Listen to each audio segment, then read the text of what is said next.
Google Drive is uploaded, by the way. Good. Oh, good. Okay.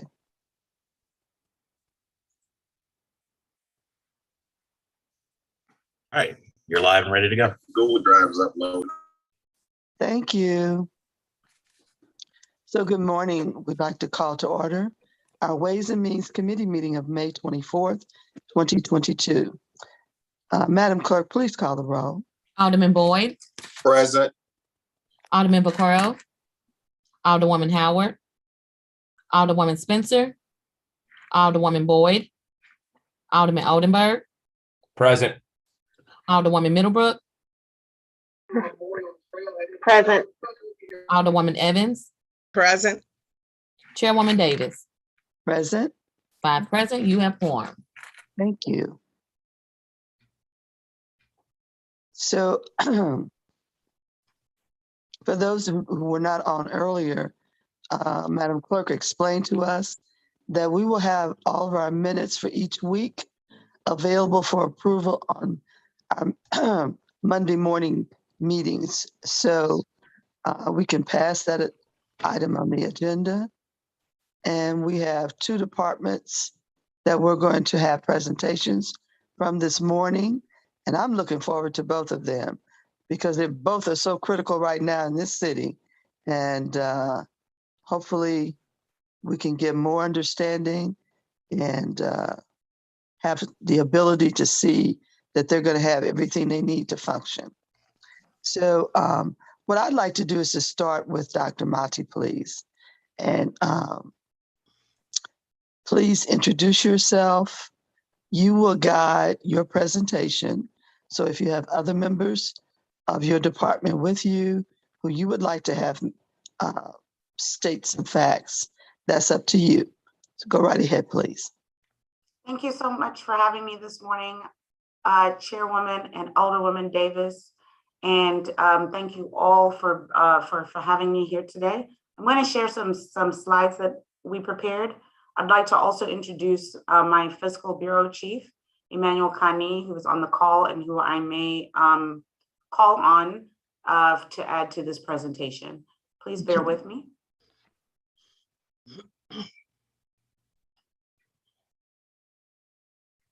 Could someone let me know if you're seeing the notes version or the full screen?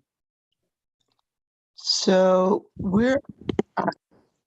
I believe that we're just looking at the full screen. Okay, so there's no like black and notes and all things around it. Oh, no. Okay, great. So I will be presenting the Department of Health FY23 budget proposal for the Ways and Means Committee today, May 24th. My name is Dr. Mati Fy23 Davis, and I'm the Director of Health for the City of St. Louis. So by way of background, I just wanted to review the Department of Health priorities as they stand. We have had to, in parallel, deal with both COVID and non-COVID related priorities, and this will not change in the following year, although it will look different as we are marching towards our new normal. As I speak, we are actually in the middle of a surge, not as large as Omicron, but another surge that I have kept the Board of Aldermen apprised of. And so COVID-19 continues to be a very real and present threat. I'm currently having conversations with hospital CEOs who have seen an increase in cases in our hospitals.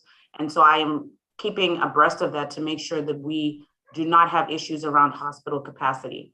In the meantime, vaccine availability, continued need for testing, and educating the population around the availability of available therapies, monoclonal therapies, is the priority and will still require the attention and the full work of the health department.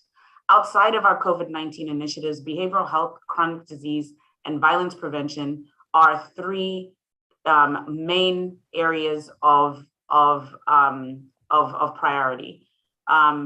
In regards to the violence prevention, we are partnering with Department of Public Safety on violence prevention programs under the auspice of the new Office of Violence Prevention that will be housed in the mayor's office. However, when I took on this position in October of last year, there was not one person in the health department, not one bureau, not one section that was created around behavioral health or chronic disease. So the bulk of my budget presentation will be about creating that very presence and building organizational infrastructure. The other area of priority for the health department when I took on my position in October of last year was realizing how devastated the workforce within the health department was. You have heard me say this before, and I will continue to say this. I inherited a health department that is almost a quarter the size of what it should be for a city this large, and a budget that is a fifth of the ones of other large cities across the nation. That has really limited our ability to do even baseline public health well. Even this administration also inherited a budget that sees the health department just over 1% of that budget. And so we really have a lot of work to do during my tenure to expand that and see public health better supported, both in our budget at the Missouri state level. We are the 50th state in spending on public health per head at $7 per head, compared to $215 per head at the cities that invest the most in public health. This to me is a crisis, and it starts with building out workforce capacity and organizational infrastructure that is much needed in this department so that we can operate at full capacity. When I came on, other examples that I've put on this sheet for you is some DOH sections were severely understaffed. Animal care and control for the entire city had one supervisor and one officer to respond to every single animal care and control issue within the city. Completely untenable and unreasonable. I myself have hired 22 employees since October of 2021, a statistic I'm incredibly proud of. And I will be holding the first ever DOH and the first of many job fair. We'll be doing online and in-person job fairs to really increase capacity. But this is the basis for which the budget that I am about to present to you is founded upon. So the first part of this budget that I'm extraordinarily proud of is I am looking to open a Bureau of Behavioral Health and Chronic Disease. These are 2/3 of the priority of our non-COVID DOH priorities. And these areas currently have no presence in the DOH organizational chart. The Department of Health currently has no internal expertise in these areas and no staffing capacity. Any work that has been done to date has been done through external contracting or subcontracting, which any of you who've done that type of work know is very difficult. It requires its own oversight, monitoring, which has not been built into the Department of Health, but it also requires, it also has the potential to dilute your priorities because you are at the mercy of your contractors and how they run their business. We would like to have a more proactive approach to these critical public health needs within the department. These positions are needed to build the beginning of the basis of the Bureau to address the critical need as highlighted by me, by the mayor, and our community survey that was completed in January of 2022, where our own constituents highlighted behavioral health and mental illness and mental health as a priority within the city of St. Louis. So the request that we have put in here is for 15 positions for the new Bureau. That will include management and oversight, specifically from someone who has expertise within behavioral health and chronic disease. We have also asked for 2 nursing supervisors, 2 nurses, 2 program supervisors, education coordinators and educators, and public health representatives, as well as administrative support. This will really provide us the opportunity to address behavioral health from a wraparound 360-degree level of infrastructure from the ground up, where we have people with both clinical and non-clinical expertise that can address this very, very, very serious need. So now I'd like to move to other Department of Health FY23 budget positions. We will start with the Communications Bureau. So first of all, I'd like to start with the grants manager. As I mentioned, one of the things that was very clear and apparent to me was the lack of very basic organizational infrastructure within the Department of Health. We desperately need people that can assist around strategic planning, basic monitoring, performance and key performance indicators and productivity measures, and a grants manager who can really provide that oversight of multiple grants, contracts, RFPs, and the related productivity pieces, so that we can really make sure that the department is doing the critical work. This person would report directly to me. Moving to our communications bureau, this has been functioning without oversight. When I came in, we had 2 PIOs or communications experts who had no supervisor, worked very hard. They were doing the work of a full bureau, just with the two of them. I went to the CDC and requested support through a third position that is fully funded through the CDC. And and now I'm requesting additional positions to help satisfy the full scope of education, promotion, campaigns, media relations, public relations, and associated technical and graphical assistance. This requires appropriate oversight. Right now, I, a physician and public health expert, am the oversight of the Communications Bureau, which is not appropriate. We need someone with communications expertise to be overseeing and really running a coordinated strategy around communications. Our fiscal section has been in need of dire support since I came. We need support to the fiscal manager, and an accounting manager is needed to provide support to our fiscal bureau chief, and will be able to directly supervise the 4 accountants in the bureau and facilitate training and project supervision. We've also requested an auditor too, who will be vital and an invaluable resource for handling all the fiscal monitoring of our grant subrecipients, I beg your pardon, and contractors. Fiscal monitoring has been a long-term audit finding for years in the Department of Health, and this will stop under my leadership. We need to have someone come in, see where the issues are, and help with implementation of just literal basic. We don't even have a reporting system for basic invoicing, right? These are, and this has caused a lot of issues around either being late on payments or strained relationship with vital partners, which cannot be the case. We have an excellent team that need greater level of support to be able to do this work. And as all of you know,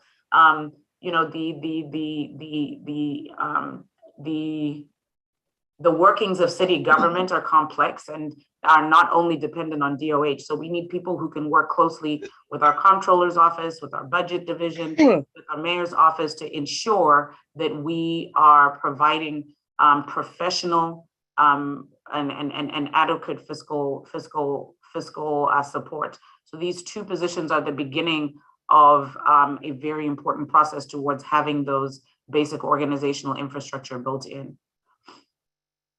In other trainings, in our emergency planning section, we have lost a long-term senior and experienced emergency management staff whose expertise is critical during this pandemic as we transition out of it. So we have requested 2 additional positions around emergency management to provide additional capacity with this long-term planning and response effort. If COVID has taught us anything, is that we must be prepared. As we are facing COVID, we now have the threat of monkeypox already within our borders. We need emergency management specialists ready at all times so that we're not just reactive, we can be proactive throughout this time. We've also added program specialists and a program coordinator to provide additional support to the team manager to complete grant deliverables.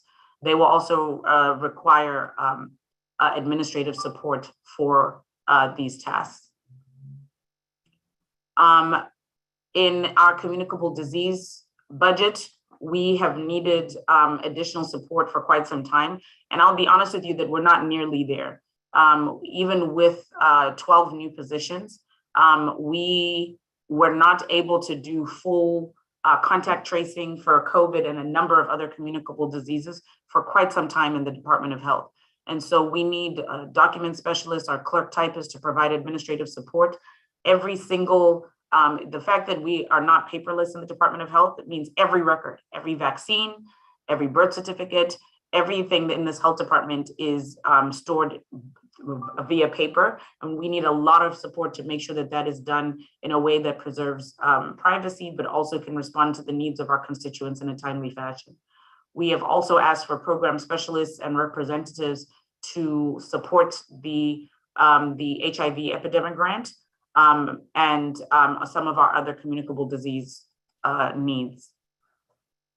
In moving to the other new positions in animal care and control, there's been a critical need to fill vacancies. As you saw, I only had one officer and one supervisor when I came on. We are severely understaffed and are unable to meet the demands of the city, resulting in quality control concerns. And so this is where these new positions here have been added. We've also asked for additional supervisor to support 24/7 service. So we currently ask managers who aren't even in animal control to be on call with a phone, an on-call phone that is called 24 hours a day, because that doesn't exist within the city outside of that place. That is inappropriate. And so we need an animal regulation center supervisor so that we can have those calls tended to 24/7 by people who are actually trained to do so and for whom this falls within their expertise. So animal care and control is something, and even with this request, I'll be honest with you, we will still need to expand this out. Like I said, this is going to be the first time of every year hearing me ask for record needs to get this health department just to basic level funding. We are severely understaffed. The Department of Health also has ARPA finance positions that we have requested to be assigned to both my department and to communicable disease, because again, we need COVID-19 case investigators for DOH, and we believe that ARPA is an appropriate place for those, given the fact that we are now moving into the new normal, but have not been able to keep up with and are very much behind the standards for disease investigating and contact tracing for this pandemic. Additional budget changes. We have asked, we're really trying to move forward with technology and software and have an increase of $55,000 for computer products for additional staff. As you've seen, I've already hired 21 new staff. That requires a lot of technology and software associated with the different areas that they're working through. And we've seen an increase of $51,000 for education materials related to communicable disease. We need our staff to be trained appropriately, trained consistently, and operating at the highest level. And so for me, this is actually even a minimal need. You will see me come back for more and more as we try to get our health department up to the gold star quality that St. Louis should be operating under. So I will stop now and take any questions. Both myself and Emmanuel are available for those questions. Okay, thank you very much. Dr. Madi, could you make sure that you email our board clerk, Terry Kennedy, your presentation? He will make sure that it is archived for us if we have to go back and look at it, and make sure that each committee person has it. And I will request that he sends it to all the persons, because this is information that is critical. We get a lot of questions. Our citizenry is very concerned, and there are a lot of answers in this presentation. So I thank you. I'd like to start with our committee asking questions. Jeffrey Boyd, please go right ahead. Thank you, Madam Chair. And again, thank you, Dr. Madi, for an excellent presentation. Oh, wow. Wow. Wow. I really like and appreciate where you're trying to take the health department to the next level. I love everything you were saying. I just wasn't sure how much is not in the budget that we need to help put in the budget. This is because I saw 700 employees, and I saw we need the new department, and it requires a lot of staff. So is any of that already part of this, and it's part of your presentation, or is your presentation around this is what you need extra? This is This is extra. This does what you just saw does not exist in any way, shape, or form within the health department. I'll also be very clear with you that this is basal. This is basal because if I were to ask and receive all of what is needed, that I believe is needed right now, it's just not sustainable within the current budget, right? The disinvestment in public health has been going on for decades. It's something Right. this administration has inherited. So we need a sustainable long-term approach to building out that level of support. So I believe that this is the beginning, and I'm very thankful to Paul Payne, to the mayor, who have been very supportive of me and the Department of Health as we are trying to build this out. That this is all new. This does not exist currently, and this is will need to be built out a lot more in the future. Like I said, every budget year you're going to see me asking for quite a bit because it's not sustainable for me to get it all at once when you have a budget that is already quite quite built out in the way that it has been. Okay, do you have a minimum ask for what you're, as far as a dollar amount to start off? I hear you saying you can't get it all at once. It's probably unrealistic, to staff up like that. But so do you have a baseline dollar amount to start the process?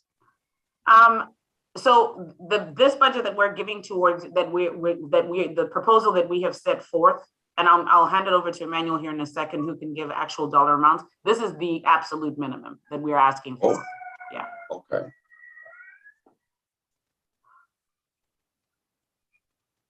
So you say, Yes. Emmanuel, what is going on? Go ahead. Yes. Thank you very much. So in our budget request, our FY23 budget was supposed to come up to 4.8 million. Mhm. But what has been approved so far is 3.8. So it has actually been cut down by 1 million. Okay. And there are a couple of positions that we requested that has not been approved, that was not added to the preliminary approval that was sent to us. So if it were possible to still, approve some of those other positions, there was a data analyst manager that we requested, because most of what we work with a lot of data. So we wanted to increase the capacity in that areas, but some of the positions that we requested were not granted. So if it's still possible to grant us maybe a little more to what has been approved so far, that will help us. Okay, so you said you need a little over $1 million to accomplish what you're trying to accomplish? Yes, what we requested was 4.8 for the new positions. 4.8, and what has been approved so far is 3.8. So about $1 million was reduced in that area. And to be clear, this is a record level of support. The budget division worked very hard to support us. 31 positions is unprecedented. I am giving you the reality, though, of where we are now compared to a longer term need. And I believe that, the budget division and the mayor's office will continue to work with me and the Department of Health to build that out. But the reason that we're saying that this is the minimal is because in order to accommodate the full budget, right, this is not the full request that we had originally submitted. Okay, so just making sure I'm clear. So the presentation you just gave, those positions are already in the budget and it's just they're not funded. Is that what I'm hearing? Yes. Those are the positions that has been approved so far from what we requested. What she presented is what has been approved so far in the FY23. Okay, Yes. got you. Paul Payne.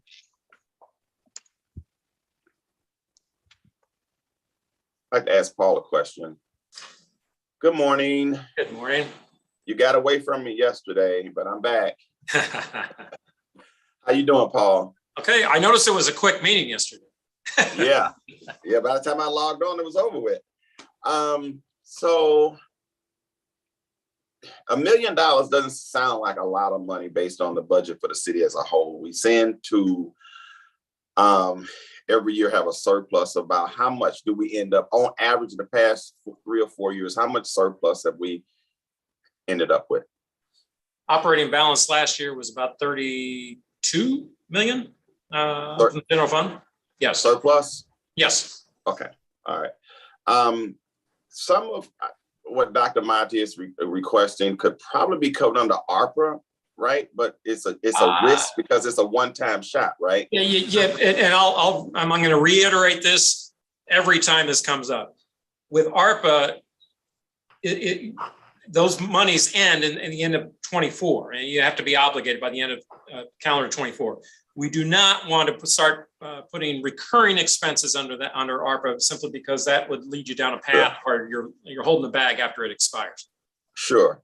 Let me ask this, Dr. Mahdi, in your request, is there any equipment that you need that we can swap what the city would pay for salaries and use ARPA funds to pay for equipment? You see where I'm going with this, Paul? Yeah, I thank Dr. Mahdi acknowledgement of the budget process and all that kind of stuff. When we were going through this process, as you know, with most departments, we'll say, hey, what are the highest priority items that that you identify within your department? And so noticing that not every department is going to get everything they've requested, but I think Dr. Mahdi's presentation pretty much highlighted it, being the behavioral health unit and some of the supporting positions, both on the administrative side as well as the things like animal control. Those items have been accommodated within this proposal. So you'll see all those new positions, as Emmanuel was referring to, those are funded in here. So what you're talking about is the ones that were over and above anything else that weren't funded. And like I said, when you go through the budget process, you say, okay, we know we can't fund everything. So what are the priorities?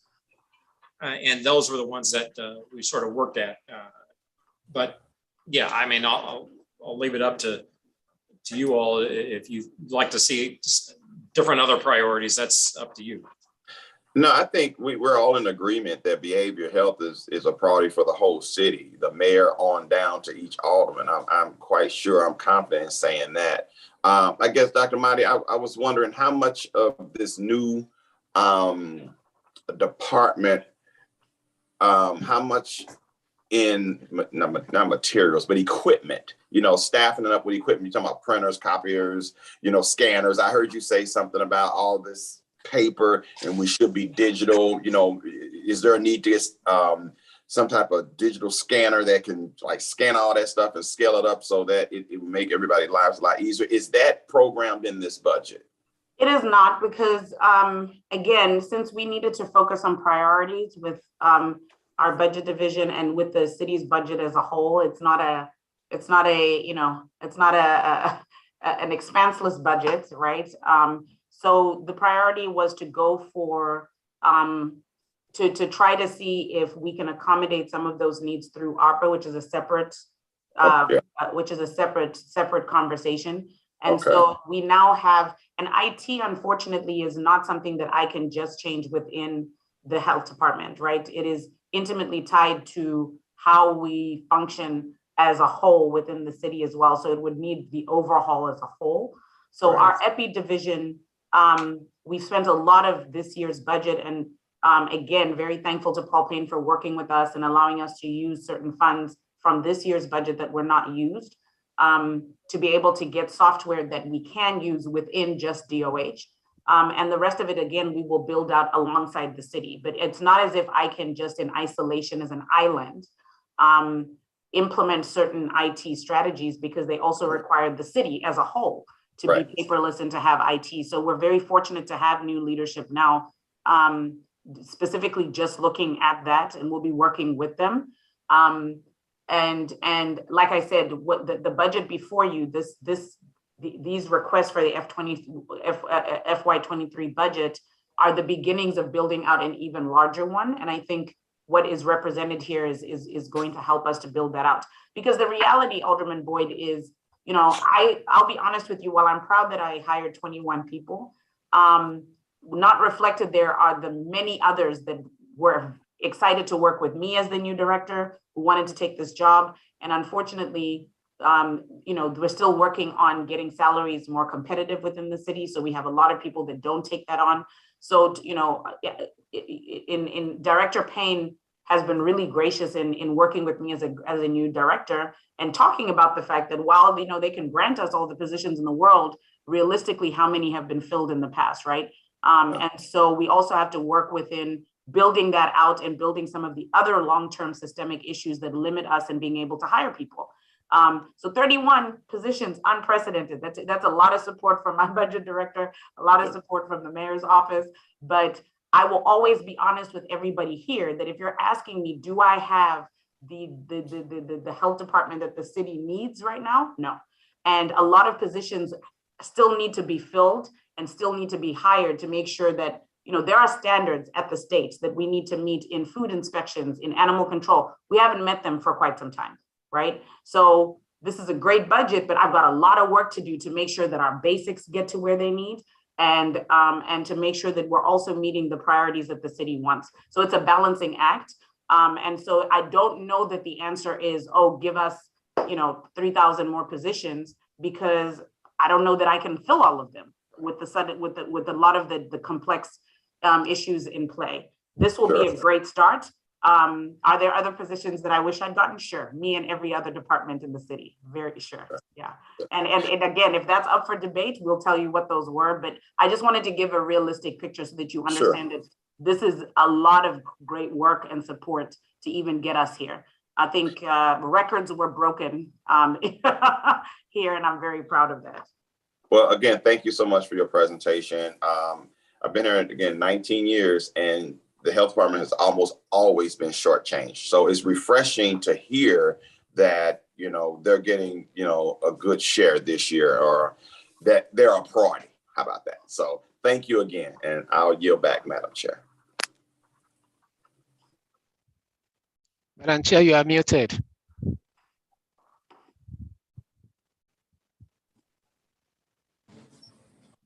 Madam Chair, you're muted. You're muted.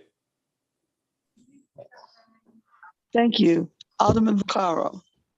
Dr. Mata, first off, that was a really, really good presentation. And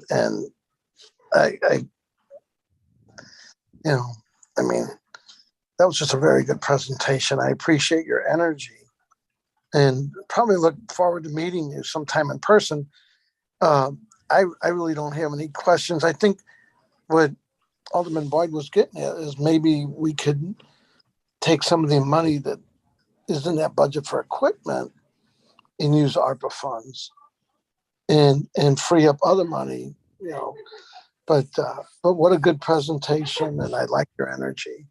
Other than that, I have no questions.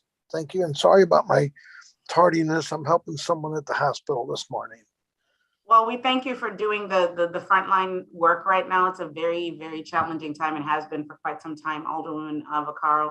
And I appreciate the support. Like I said, I did not expect to come here and hear that people are willing to support us with more money. So please hear me very clearly when I say we will take it if it's there. We will take it. I want to be very, very clear. You just remind me of like the cheerleader for the, we'll take it. But we will take it. You are so good. Well, if there are ways you can work with our budget division and get creative, we will definitely take additional support. Health needs to be a lot more invested in within the city and within the state. Those numbers I gave you per head are not acceptable. So we will definitely take it. Thank you all.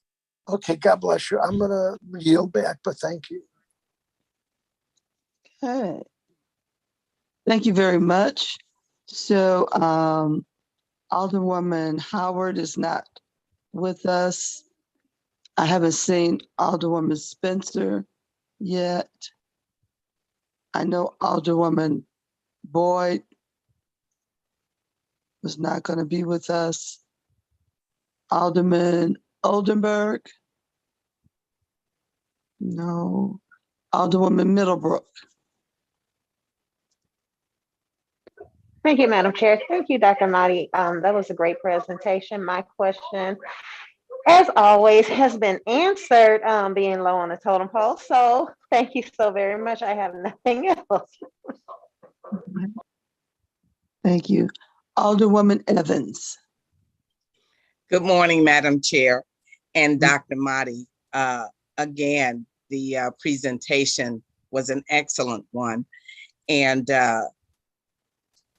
straight to the point. And I'm hoping that I see where you said that you use 4.8 million for new position. Was it for new positions? Was that what you used, or was that what you asked for? That was what we Can't hear you. asked. That was what we asked for, is the entire budget. Okay, but you only got 3.8. Yes, Is ma'am. what has been approved so far, yes. What has been approved so far? Yes, ma'am. Okay, so with that additional million that you're asking for, what would that cover? Would that cover some of data that you were saying that you wanted, or what would that extra million cover? Sure. Go ahead, Emmanuel. Dr. I'll let Marty, if I Emmanuel can just, start and then I'll round out. Please. Yeah, Emmanuel. so the 4.8 was just for the personnel. That was all for the, that would have covered the position. So the 1 million is for the other position that we are not approved. So there are other positions we requested that we are not approved. That is what that 1 million would have covered. Okay, but now, would you also need more for the data? Because I took some notes here and it was saying that you needed monies for the improvement of your data. Yeah, so I mean, you know, as Director Payne made clear, we needed to work within priorities because there's a fixed budget. And again, I wasn't in a position to certainly ask for and get every single thing. But we are in the process of trying to, you know, when I came on the health department, there were only 3 or 4 epidemiologists, and I've hired now, we're almost filling that bureau to 8. The new bureau will require additional assistance. And the first 2 priorities of that bureau will be twofold. One is to deal with the opioid crisis. I've already met with the CDC and the state.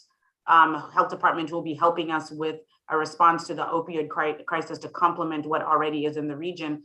That requires data, right? That requires data and support. A lot of our data right now, we have to subcontract out because we're both limited in staff and also in the requested software. I have purchased some of the available software that we will need. But the second priority of that bureau, because I need to have tangible, you know, I'm building this from scratch. So when you're hiring and you only got 1 person, then 2, then 3, then 4, you can't have an all-encompassing mental health approach. So we're trying to deal with 2 manageable things, right? One with our partners around the opioid crisis, but the second one is around mental health.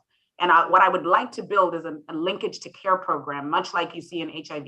So when HIV care came, we knew that if you put people on medications, they can actually live a very long life. But the key is from the time that they're tested to the time that they get those medications, that needs to be a short window so that they don't progress to severe disease or AIDS. The same is true, and there's a similar theory in mental health. Right now, the time between someone saying, I need a psychologist or I need a psychiatrist to actually being seen in our region is anywhere from 6 to 8 months. And that's on the lower side, right? So I would like to get a linkage to care program, much like what we've done in HIV, where we have social workers, community health people who are working with our ERs, with our BHR program that we have here in the city to get people linked to quality care.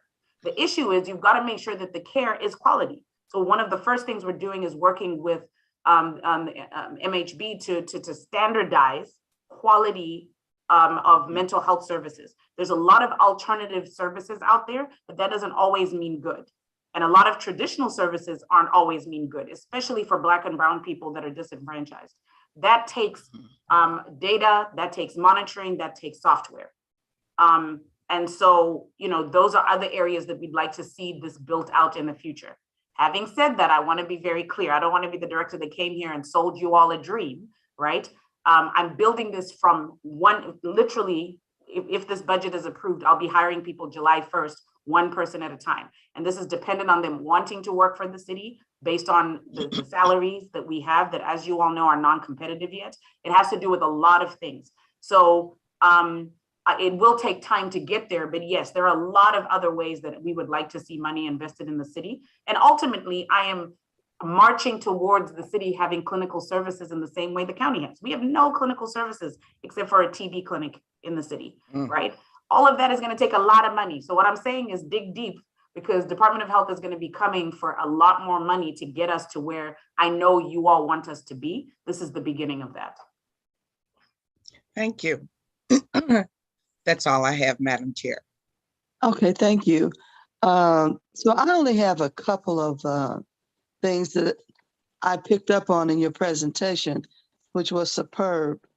You have taken your priorities and you're structuring your department to have the capacity to seek additional funds in other places and create new partnerships. And I think as we move forward, based on how you're structured this next year, you will find a lot of additional money in order to fill in some of those other requirements that you have. The grant opportunities are incredible out here right now. I'm part of the consortium that the 5 major hospitals are working together with their community outreach and understanding of funds. And I'm really, really seeing some promising things.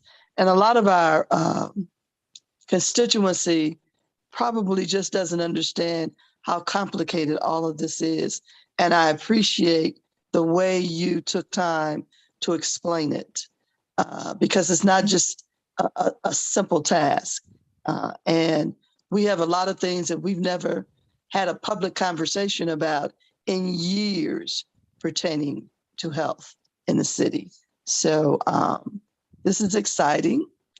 And I wanted to ask if you could just explain to me, you said the violence prevention was going to be moved from the health department, and there's going to be a structured department under the mayor's office.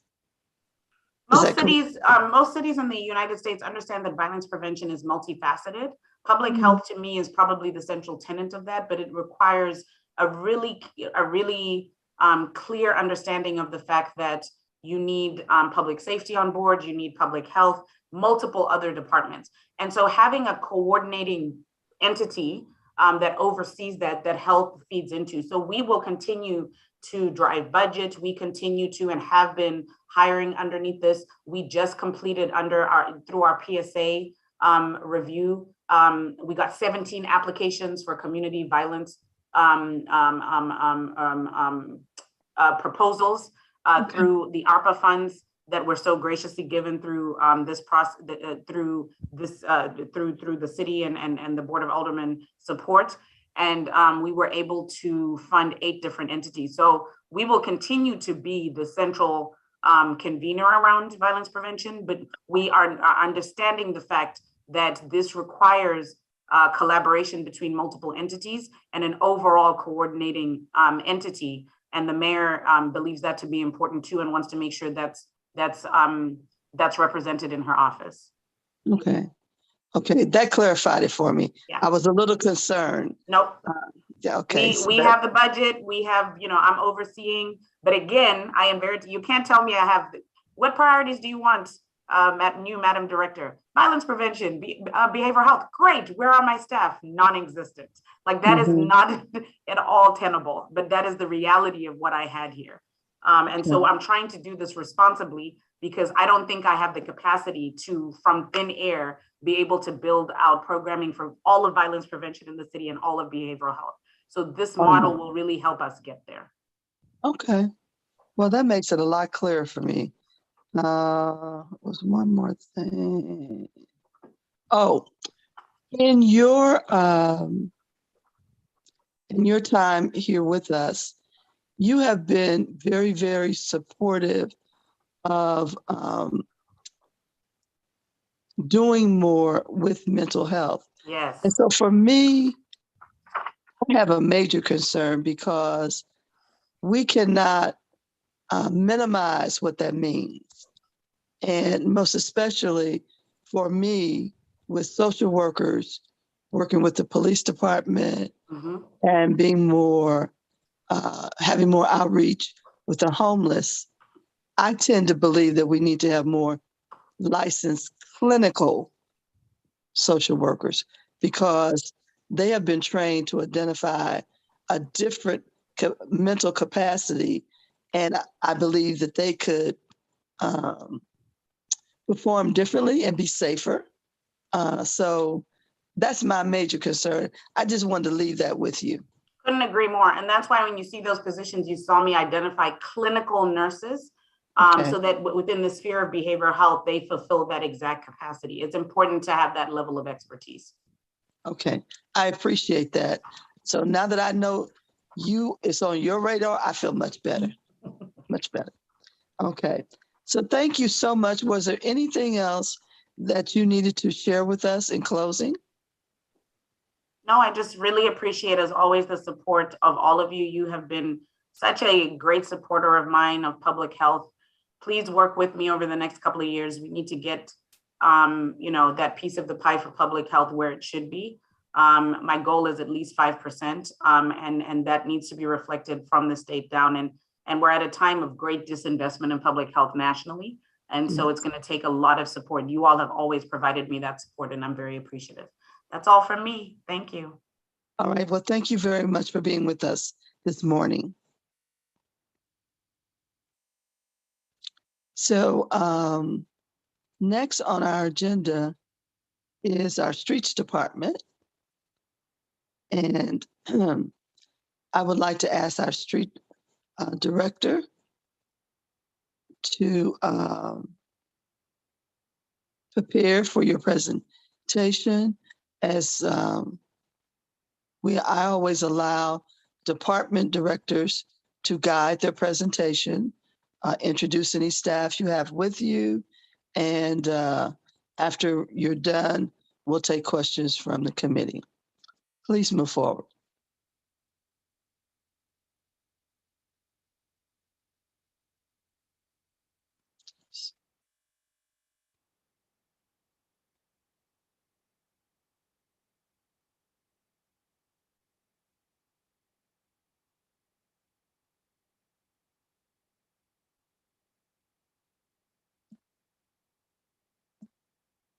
Okay, I don't see the director from streets on here.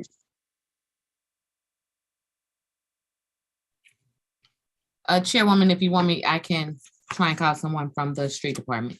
Yeah, because they weren't scheduled to what, 10:30? Or is it 10? I'm handicapped because I still have my stuff in front of me. At 10:30, yes, ma'am. Let me get someone to call. I'll be back on to let you know. Yeah.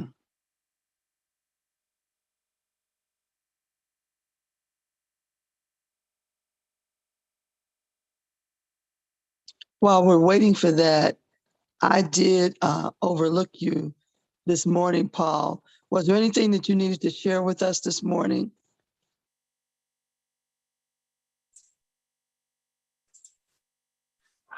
No, Madam Chair, there's nothing from yesterday. Okay. Thank you.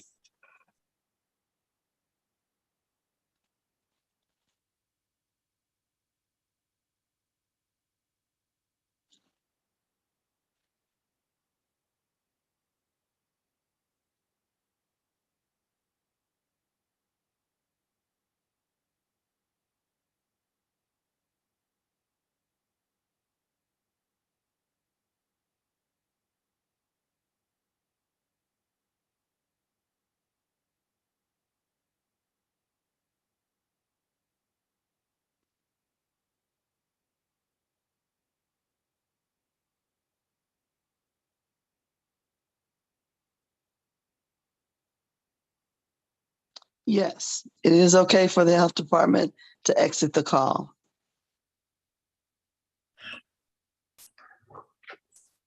She was so nice, that health department lady. She was very upbeat, and man, I was excited. She's always that way. She represents us well.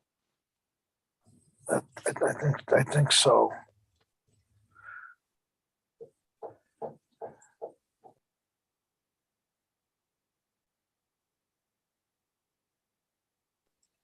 And I just, Madam Chair, I might be in and out depending. I'm up here helping a friend who's Okay. in critical shape up here at the hospital. So she's down getting some tests, and as soon as she comes up, I couldn't. So if I don't answer, just skip over me. Okay, I understand. Okay, thank you.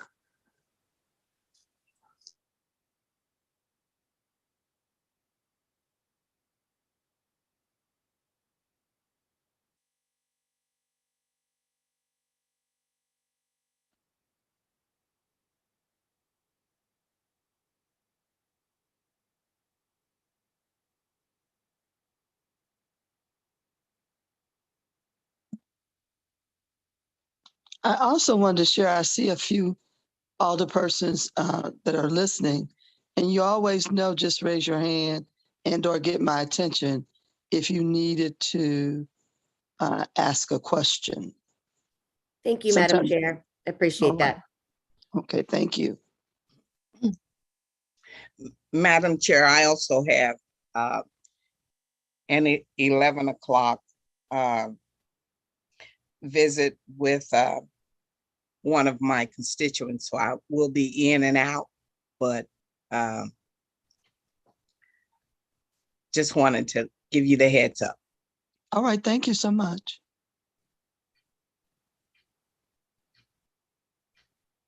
Thank you.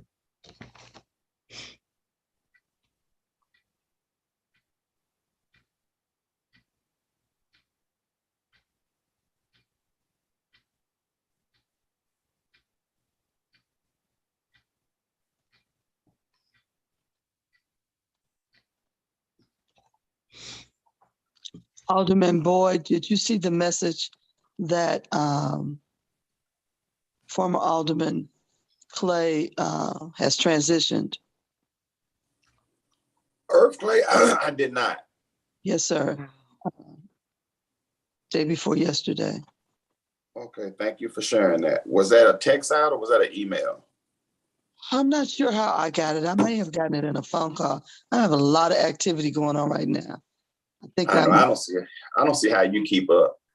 And then you get up at 2 o'clock in the morning and do stuff, and then And I've got to learn how to stop sending emails and texts in the middle of the night, disturbing people. You know what? Sometimes when you have those sleepless nights, that's just the time to send it out while it's on your mind. I do that sometimes too. And they say, "Why are you emailing me and texting me at 3 o'clock in the morning?" Well, I couldn't sleep. I just had something on my mind. Right. Yeah. Got to get it out of your mind. Yeah, or you lose it. Yeah. Get it out. Chairwoman, they said they will not be able to get on until 10:30. They are headed to a meeting at 10. Oh, okay. So that's new. How about we're going to take a STL. Tell me how to handle this, because that's a whole 30 minutes from now.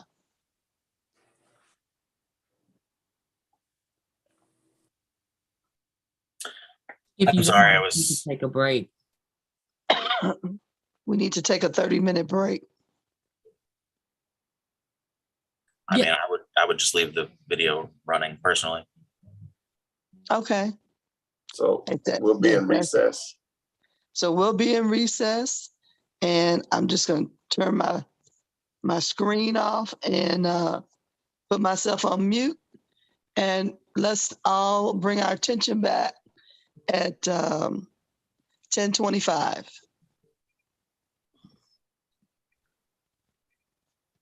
Sounds good. Thank Okay. you. Roger that. Okay. Thank you. Bye-bye.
Hi, Tom.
STL, all my committee members are back.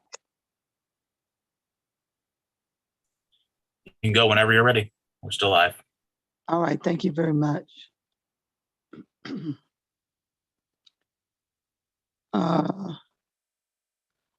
Alderman Oldenburg, I see you have joined us.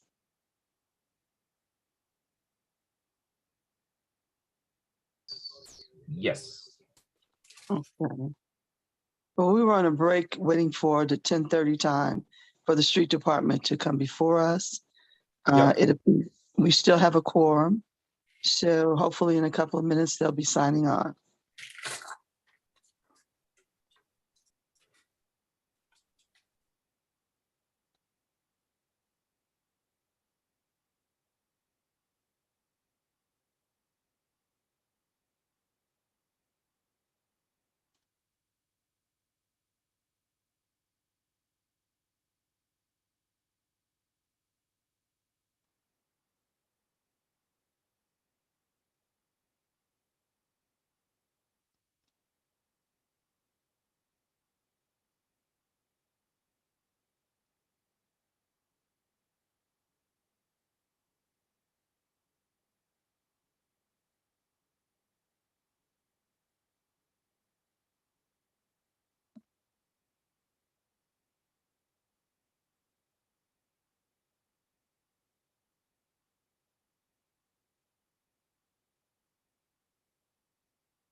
Okay.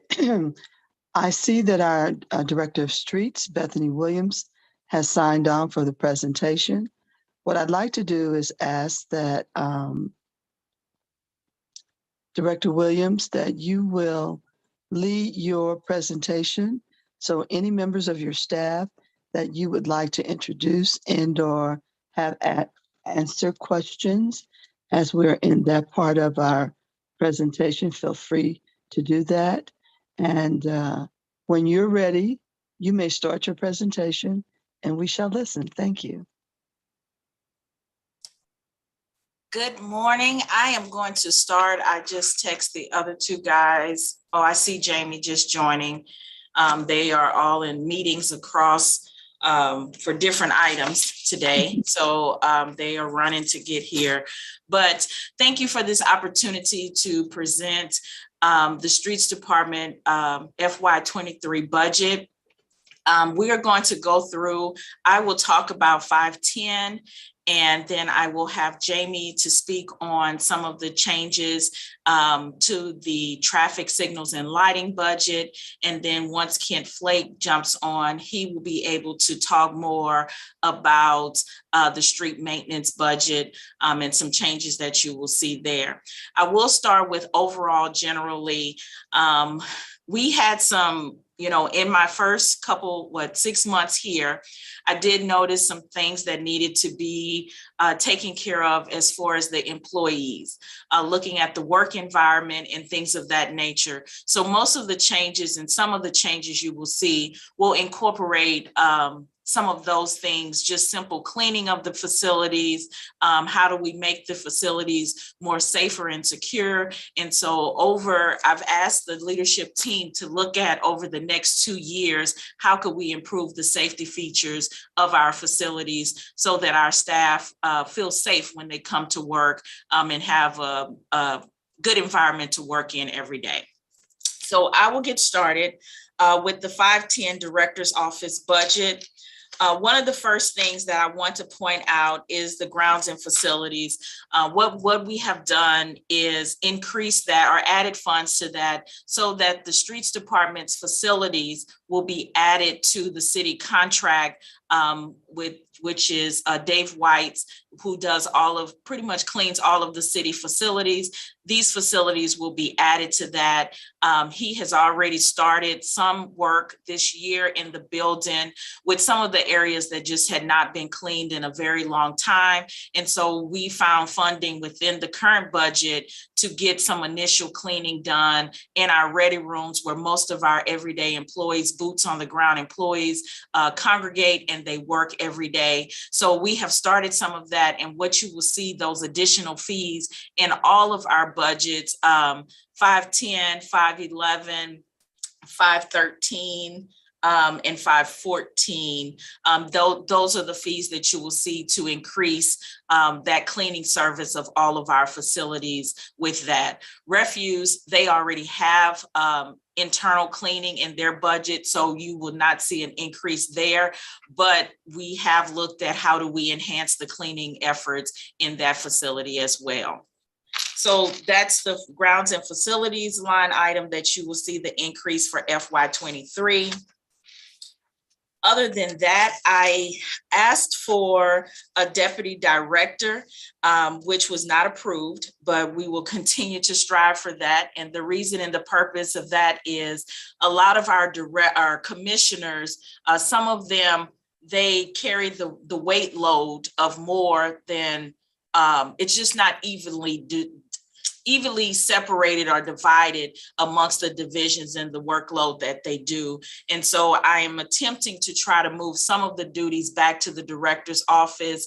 Some of the items that are already currently, like our sewer lateral program and our 50-50 sidewalk program, they're all funded out of the 510 budget, but they are being supervised by our commissioner of streets. And so trying to figure out how do I bring that workload back to the director's office, as well as be the overarching person that governs the entire streets department is what I'm trying to look at.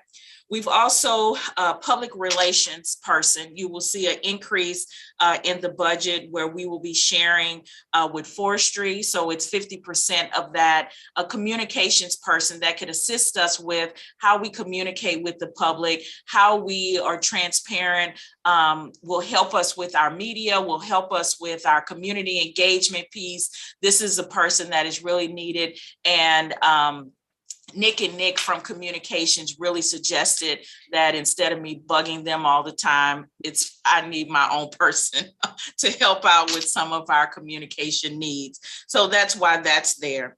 Also, our payroll specialist, I moved, we had a secretary 2, which was in the budget 1, and then I had 1 payroll specialist, and then I added a 3rd payroll specialist to the budget. And so I want to put them all in the same category. So what you will see is removing that secretary 2 in FY23 and making them all payroll specialist 1. So now they're all under the same job title because they're all doing the same duties.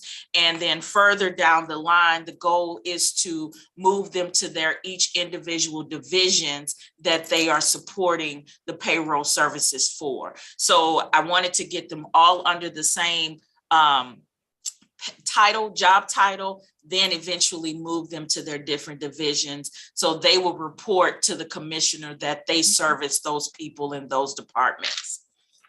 I added 1 traffic and streets inspector, and that is because we had an internal audit of our 50/50 sidewalk program. And part of that was beefing up the staff that leads that 50/50 or do the operations of the 50/50 sidewalk program. So currently we are in the process of hiring a program manager 2. And then with that, I've challenged who's temporarily in that spot to figure out an org chart or org structure of what that will look like. And we know that an additional inspector right now will be needed because we really need 2 people out in the field that are doing the work. 1 to catch us up to where we need to be with the request and getting the service work done, as well as making sure we stay ahead of the game. Once we catch up, we will not fall back in this position again where we are now. So you will see an increase in the streets and traffic inspector. That is pretty much it for 510. We really didn't have much. I wanted to really focus on making sure the different divisions got what they needed and working with some of what I want to see changes, as well as the mayor's office, what they're wanting to see changes, and the reasons that, I was selected to be here. So a lot of what you will see and hear from will be from Jamie and from Kent that will talk about some of those changes in their budgets that you'll see. So now I'll take the time and turn it over to Jamie Wilson, unless anyone has questions for 510. I think we'll wait till all the presentations are made, and then we'll do questions. Okay. Jamie, it's all yours. Can you hear me? Yes, sir. Okay, good. Just making sure here. Okay. Yeah, I'm Jamie Wilson, Commissioner of Traffic.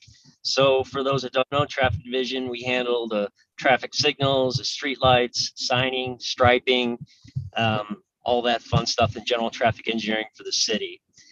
We have about 76 people in our table of organization for traffic, and we're about 60 or so. So we're about 16 short right now. So we're operating about 20% vacant, which is like a lot of our divisions. Our budget for fiscal 23 is approximately 1 million more than it was in fiscal 22. Though there's not many sections where it's changed. It's primarily in personnel services. We added a position, a foreman position. That's to manage our night crews. We have 24/7 coverage in the traffic division to handle the knockdowns that happen at night, making the streets safe in terms of signals that get hit, street lights that get hit, and then also responding to emergency locates for repairs. So it's a needed service, and we needed some supervision of our existing crews out there for better accountability and productivity at night. So we were approved for that. Then the rest of the increases you'll see, that's just normal salary costs with our existing staffing. So in our materials budget, Really, the changes were about $250,000 more than we were in fiscal 22 in our materials accounts, really centered on three categories. One being the account where we pay for the poles and our traffic signal bases and our traffic signal poles. We have an increase of about $30,000 in our traffic poles. We continue to put about 500 poles up a year that are the result of them getting knocked down. It's a sad but true state of affairs, but that account covers that, but it also covers our traffic signal poles. We benefited from having a bit of a stockpile with the federal bailout from storms several years ago, and we've since then depleted that supply. So it was good while it lasted, but it's gone. So the increase you'll see there would be to start paying for some of the signal poles that we previously had stockpiled. So now to start buying for that. So we got a small bump to help in that. The next category, we went from 310,000 to about 450,000 fiscal 23 versus fiscal 22 because wire costs with post-COVID and whatever the heck is going on in the world today, our wire costs are over 100% more than they were before for buying the same quantity of wire. That's for our street lights and our traffic signals. So no change in quantity, unfortunately, but just the cost of doing business in terms of wire costs are just through the roof right now. So that's the majority of that cost is for that. And then the next line item for materials would be our traffic signal controllers category. Most of that, I think that's only maybe a $75,000 bump. That's going to help us put a small dent in some of our vehicle detection that you see at our traffic signals, which they look like little hockey pucks in the street. Those are wireless in-pavement sensors that detect when a car is there at an approach. So the signal will only go to it if there's a vehicle present, if it's active there. So we've got a lot of them in the city, but we traditionally haven't had many funds to keep up with that. So we're starting to phase in more funds to be able to replace that. So that's, in short, those three categories really encompass the changes we had for our materials account for about, I guess, $245,000 more than fiscal 22. The next category, no real changes in our rentals and leases. That's a small line item. Contractual services, the only real notable change is we previously budgeted nothing. We got $250,000 for, we used to have a service several years ago, and we had it for about 3 or 4 years, where we had traffic engineers on contract that manned our actual traffic operations center. So they were there watching the cameras, dealing with signal timing, answering all the complaints, generating new signal timing, kind of the expertise that we don't have in-house, both from a skill set and from a manpower perspective in terms of bodies. So we were able to do that through a federal grant, like I said, for several years. But once that grant only covers so many years, and after that, it's on your normal operating budget to do. So we were able to get that back. And with this money, the clear priority would be to develop signal timing plans for the ARPA routes that we're going to be paving. So coupled with that improvement in the driving surface, we're going to have new signal timings re-optimized. So it's been a long time since that's been done. Normally, you should probably, rule of thumb for agencies is probably 5 to 7 years revisit a corridor to retime it.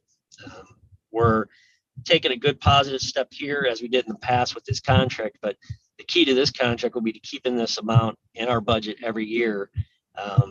So this next 3 years, we'll have the same line item for this amount to cover working on the timings for all these ARPA routes we're doing. And then after we hit the ARPA routes after year 3, I'd like to continue this budget so we actually are able to go to the rest of our corridors. And it's kind of a modest plan, but for 10, I think call it 10 major arterials in the city, having a 10-year plan to revisit the timing. And then by the time you get to the 10th year, you flip back around and go back because it's 10 years is due for the next one to revisit it. So that's our plan, to have that budget in there. But again, the near term will be to work on the ARPA routes to make sure they're retimed.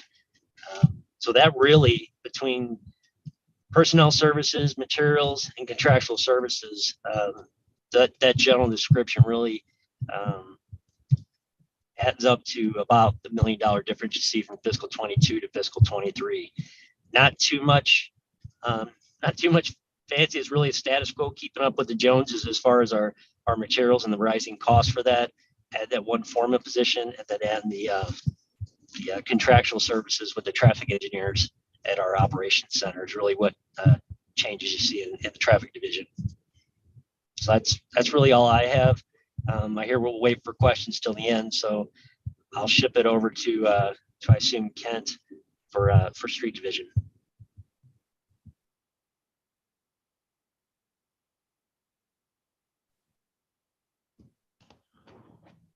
All right, good morning. Can you guys hear me? Yes, sir.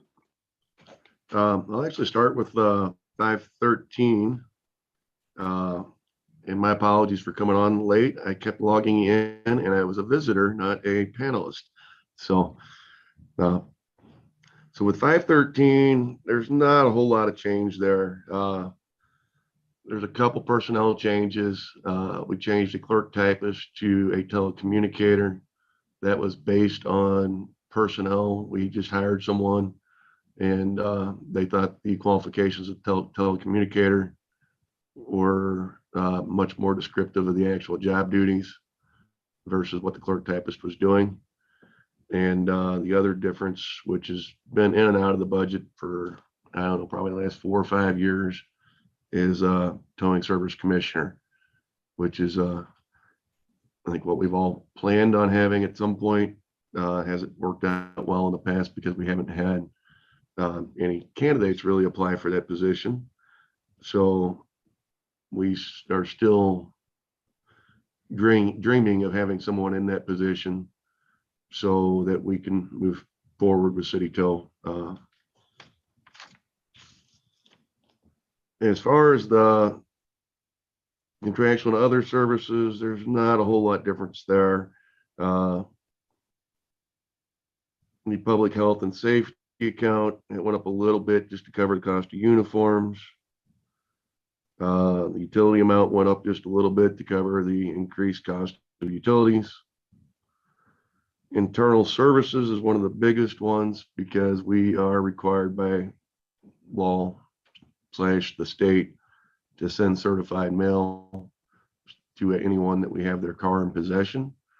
And the cost of that keeps going up, and tends to be recently or more recently that on a vehicle, you'll have the registered owner, you'll have a lien holder, and maybe another secondary registered owner or some other type of owner, because there's at the end of the day, there's 4 or 5 types of owners of cars, and they all have to be notified. 4 or 5 years ago, it tended to be at most we ever sent out 2 letters for 1 vehicle. Now it tends to be that it's probably a minimum of 2 letters per vehicle, and certified mail is not cheap. The other, what is it? Professional services has went up. That's actually our payment to Regis. Regis hosts our towing service software that we use for our inventory. That we also, anytime we receive a car at impound, that we can enter it in through the Regis system. So when someone comes home and finds their car towed, if they call PD or City Tow or whoever they might happen to call, it actually it shows up in their system. Because not often, I guess, but sometimes people come home and their car is not there, and their nature is to call PD. And with our system, it communicates with PD's system because they're also on a Regis system.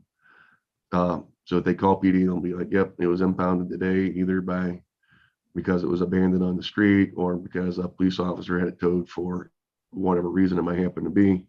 But long story short, that's just to cover our cost to them to host our service.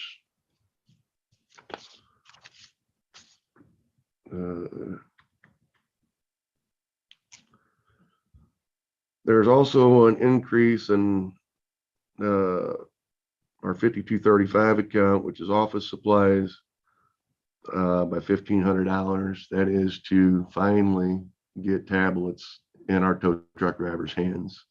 So when they're on scene, they can take pictures of the cars.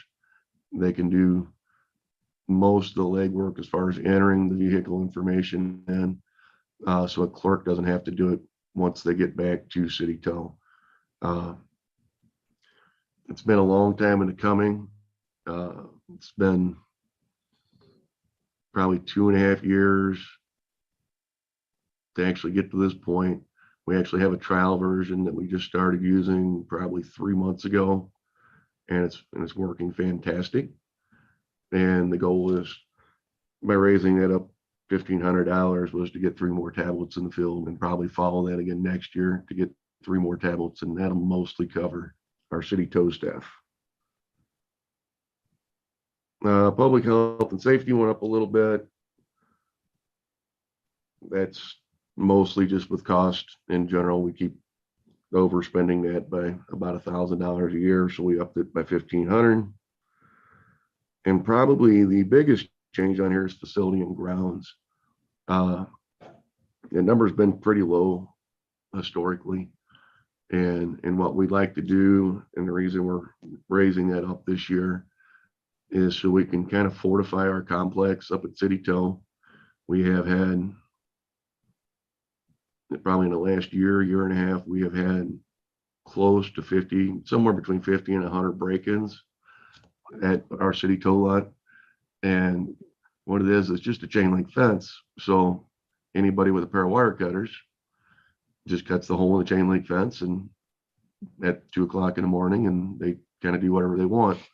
And it's up to our staff, hopefully, to see them in the process. But if they're out on tows at 3 o'clock in the morning, they're probably not going to see them doing it. And then later, we will see it on camera at that point. But so what that is, what that money is for there is to build what we call a Lego block concrete wall.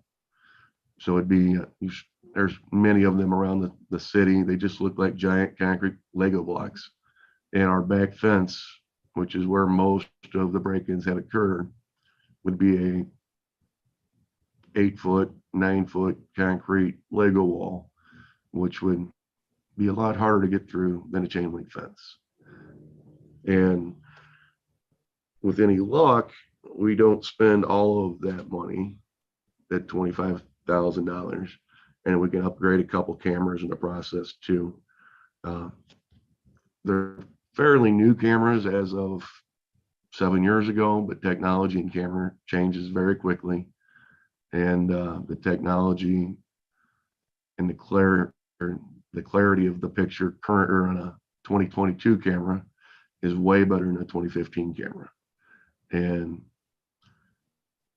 if we cannot stop all of the break-ins, it's nice to actually be able to identify something off of a camera after the fact. Currently, the video we get, it's decent, but it's not usually good enough to send to the police to actually go find somebody that was breaking in. It's yeah, you might be able to tell a caller of a car if they were to drive a car in at night. You could probably tell it's a car versus a truck, but there's no way you're going to get a make, model, or license plate off of it. So that would be the goal, is to upgrade that system a little bit. And once again, kind of a small step this year, hopefully another small step next year, to get all that upgraded where it's actually useful for us. And I think that's all I have for 513, or City Tow.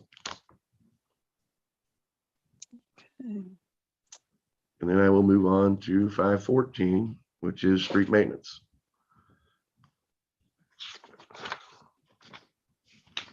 I don't believe anything changed on personnel. and there's very few changes in general. Our office supplies account, I wanted to raise that by $2,000. Historically, we have not had a lot of foremen that actually had computers on their desk. It was typically myself, superintendent, couple labor supervisors, and in this world where emails are, well, a lot of emails out there, it makes sense to actually finally, plus we are getting a staff that is much more computer oriented than some of our other staff. So it makes sense to start getting more computers out there on the desk of these foremen that are handling these day-to-day jobs, and actually be able, so they can actually see our service request, see pictures of what a pothole or a dangerous situation looks like. Currently, they just get a piece of paper handed to them that says, go check out whatever this address is. With many emails and service requests now having pictures, it makes it a lot easier for them to identify what crews need to be sent out to the field, and kind of cuts out the middleman a little bit. Instead of email coming to me sending it to superintendent sending supervisor sending it, or printing off a piece of paper and handing it to a foreman, I think we can cut out all that middle ground. For once, our street salt and chemicals is staying the same, which is good. It's not usually, typically every year I come in asking for a little bit more because salt prices go up. With this being a somewhat minor winter season this last year, that kind of helps. So I'm just keeping that as the status quo. Facilities and grounds, which went up $150,000. Originally, that was so we could actually keep up with our potholes as far as paying for the material for asphalt, and get a little more done. As some of you have seen, we tried to do some little 100-foot stretches of roadway this last year, mostly May, June of 2021 and after. Instead of going out on a section of pavement where we have more potholes than pavement over 100 feet, we would actually take our milling machine out, remove that roadway, and then actually put a paver on it. So then we wouldn't have to worry about that small section of roadway. Well, that was the goal of this originally in the budget. Well, since the budget was put together, asphalt costs went up 25%. So with that being said, that 800,000 is probably going to be mostly for the status quo at this point. I would love at this point for it to be a little higher, but I'm not really asking for that. But that should cover our 25% increase in asphalt cost over the last 2 months. Hopefully that goes down at some point. I'm not super positive that that's going to happen.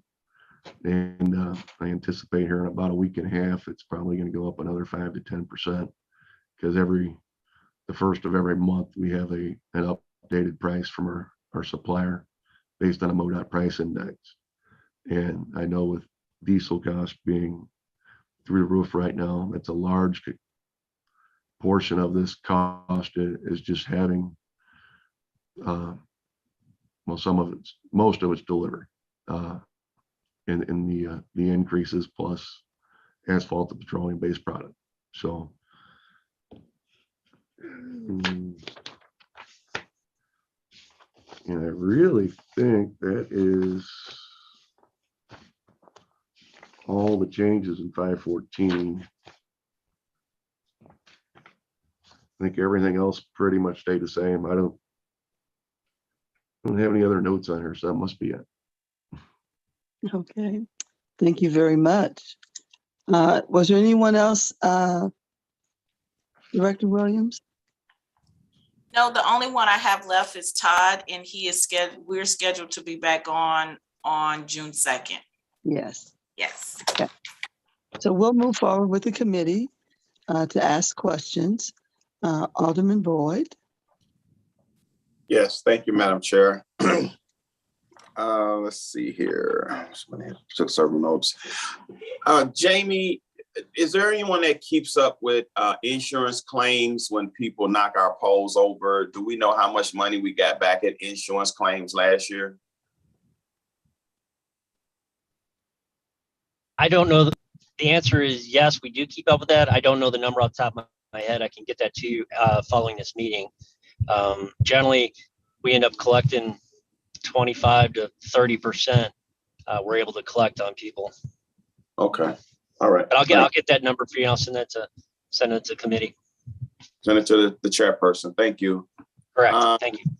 Sidewalk problems. So this is a Kent issue. And I know, Madam Chair, you said this is more so about the budget, but this question kind of relates to the budget since I'm confused at coordination. So when people apply for sewer lateral, my understanding is a contractor is assigned to fix it, and then the city has to come back and do concrete. But the city doesn't come back on time to do concrete. So how's that process supposed to work? Because, you know, I've been emailing for a couple months about a constituent on Julian, and they just did it today and did a horrible job. Kent, I just sent you the email, so now I'm getting fussed at again about this job on Julian. So how's this work, and what do we need to do to fix it? Well, historically, it's within 2 or 3 weeks, the sidewalk's poured, historically. With us running 41.5% vacancy at city streets, that's been a big deal for us. Typically, historically, we've had 6 to 8 people on our concrete crew. Currently, we have 2 people on our concrete crew. Going forward, I'm not sure what the answer is. I'm not going to let the contractor pour concrete. Plumbers shouldn't be left to plumb. Concrete guys should be left to concrete. I'll have to look at the email you sent me to see what this quality looks like. They have hopefully it doesn't look too bad, but I believe you said it was horrible. So with 2 finishers doing concrete, it's kind of hard for me to believe. And if it is actually that bad though, then maybe it's time for me to rethink whether we have contractors actually pour it back. But typically it should be completed within 2 to 3 weeks. Yeah. Sometimes, I mean, you go back 3 or 4 years, it was almost the same week. And I think it's more just a manpower issue at this moment. Okay, so I'd like to make a recommendation that because we keep hearing shut on staff, and the street department has been shut on staff for a long time. I would like to recommend that the contractors, who's ever doing citywide or whoever has the 50-50 sidewalk program, let them do it.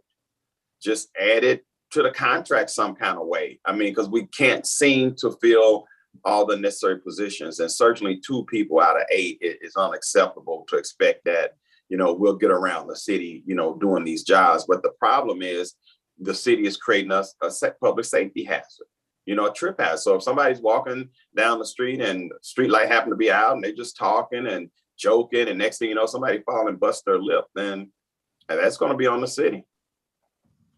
So consider that. That's just me trying to help offer a solution and not be badgering, you know, because I would prefer to problem solve. Kent, you talked a little bit about the tow lot, and one thing that's been frustrating for me is all these investigations. Are we finally through with investigations of the tow lot so we can move on? Your guess is as good as mine on that one. I hope so. We've been audited by the state. We've been audited by the city. We've been audited, investigated by police, media, everything else you can think of. And I hope so. there's currently,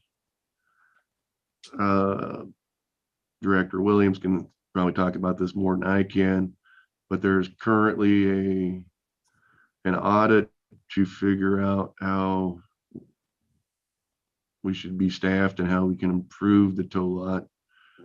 That is just now starting, but it's about all the details I have on that. But it's being done by the city to figure out where the tow lot should be.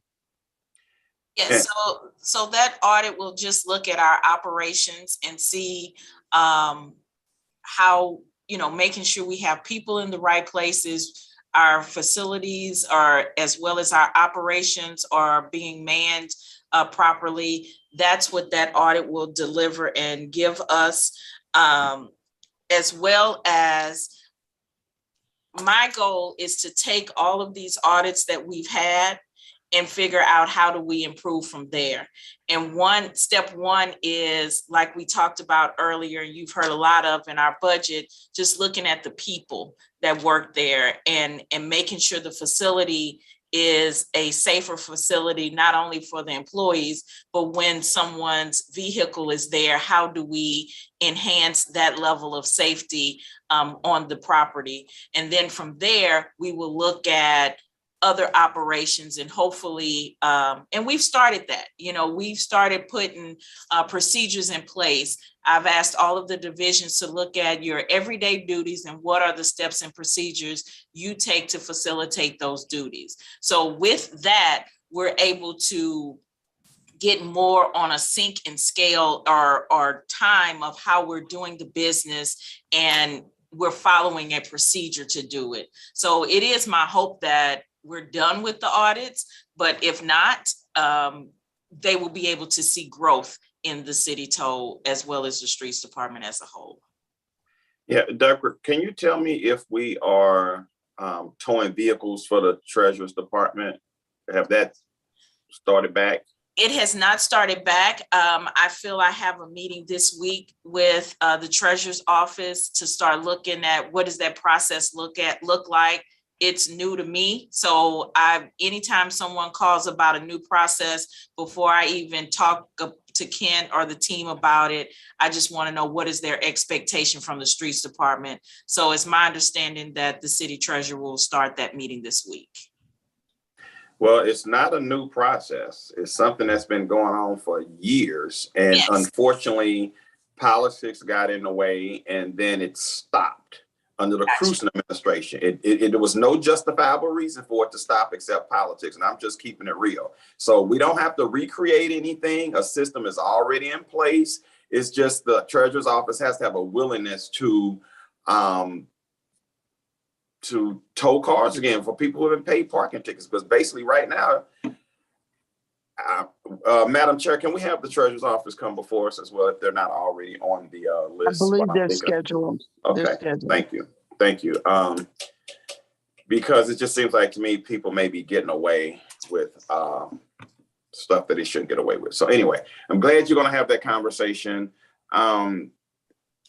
Kent, as far as asphalt, and I know it seemed like every year asphalt goes up. When I became alderman in 2003, the aldermen were not paying for asphalt or personnel in the street department. And we kind of started that because of some budget shortfalls, but we haven't had budget shortfalls in a long time. So are we still paying for that, or what's our status on that? The St. Louis Works budget has personnel included in it for asphalt paving. It has, as long as I can remember, and I think I've had something to do with that budget for at least 18, 19 years, and I think it's always had it. Okay, do we have to have it? I mean, when you think about it, with the small amount of money that our constituents think, they $300,000. Oh my God, they got $300,000, and we really don't, because it goes super fast. And some of the things that the street department should be paying for, that should be in the street department's budget, is coming out of the capital budget. That's that little shell game that I used to talk about all the time to Paul Payne when all he could do is smile. But it ain't fair. It's not fair that the alderman should have to, out of their capital amount, pay for personnel and materials. So, or at least personnel. I mean, some things we got to pay for it out of it, especially if it's contracted out. But if it's an in-house project, I think we should rethink that. That's just my thought. And I know I have a question about refuge. I'll save it for next time so I can move on.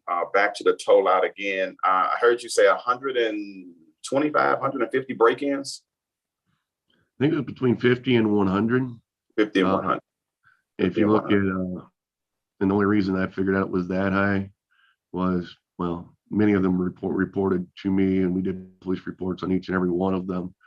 But if you pull up the St. Louis Metropolitan Police Department's little graph where it shows the city and the hotspots, at least last year there was a giant red dot or map on City Toll. Then you could click on that, and then it would actually tell you, either the charges or what, at least the report information.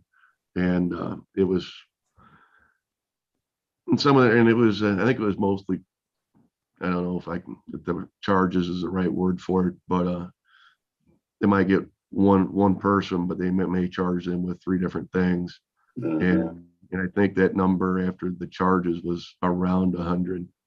And I think the number of incidents was probably 30 to 40. Okay. I like to offer another suggestion. Because I think about when I go to Walmart, Home Depot, all these places, they have in the middle of the parking lot this tower with cameras on it as one option. But also, maybe there's a way that you can have a laser. So if someone encroaches past a laser, that it would send off a signal for an alarm or something. I don't know if we've tried that before. Is that something we've tried? We have not tried that. What they have now is these security cameras are way smarter than they were 7 years ago, where they actually, if you have, let's say 4 what we call pan tilt zoom cameras, which will follow motion, and they'll also send up alerts if they catch motion at 2 o'clock in the morning, and all 4 cameras will, if there's no other motion, will work together, and it'll send an alert. Those cameras are actually currently tied into the real-time crime center, so it would actually could send a live alert to both the office at City Toll and the real-time crime center. It'd start making headway that way.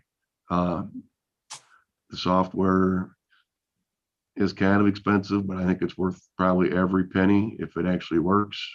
I've not seen a site or visited a site where I've actually seen it work, but the demos I have seen online look fantastic, and it's compatible with the brand of cameras that we currently use at City Toll. And I think that would be a huge step in going the right direction, because I mean, it's most of those newer cameras have thermal on them, so they know, it can tell the difference between a raccoon and a person. And a lot of the old cameras would just get, I guess, a little twitchy at nighttime. The wind blows, so it stares over there because it thinks it's all motion. But the newer cameras, with the right software, I think can very easily take us in the right direction. Okay. That's all I have. I have one last question for Paul Payne.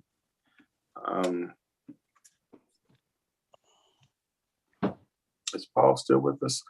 Paul, I'm curious to know, in the street department's budget from the last year, how much was surplus?